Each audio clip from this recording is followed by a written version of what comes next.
Baik, terima kasih Yang Mulia. Hanya penegasan saja.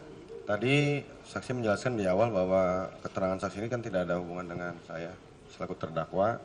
Yang kedua juga saya tidak pernah berkomunikasi dengan saksi.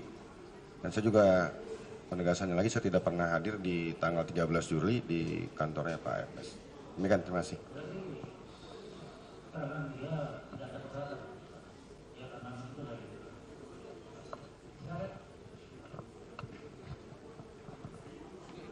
Terima kasih Yang Mulia.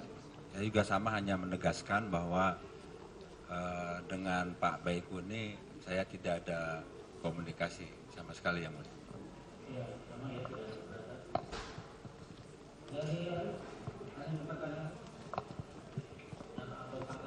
Siap, izin Yang Mulia, sedikit saja tanggapan. Siap. Jadi benar tadi disampaikan oleh saudara saksi Baikuni, memang pada saat setelah menonton itu di tanggal 13 dini hari saya kaget sekali Yang Mulia.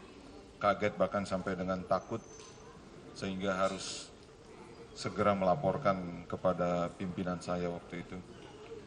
Kemudian yang kedua juga pada saat setelah menerima perintah dari Pak FS, memang kondisinya serba bingung Yang Mulia. Jadi saya pun menyampaikan perintah dan ditanya, ya saya hanya bilang ya gimana lagi Be, itu sudah perintahnya begitu.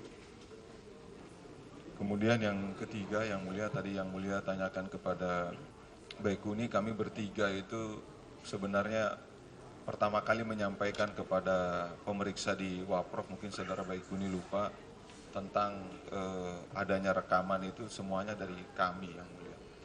Jadi saudara Baikuni waktu itu diperiksa di Waprov pertama kali setelah hari pertama kami di Patsus ya, termasuk saya juga kemudian menyampaikan masalah laptop sebelum adanya LP Cyber ini Yang Mulia. LP Cyber, saya menyerahkan laptop ini, makanya di BA Sitanya perkara 340 Yang Mulia, bukan di perkara Cyber. Izin Yang Mulia, terima kasih. Cukup Yang Mulia.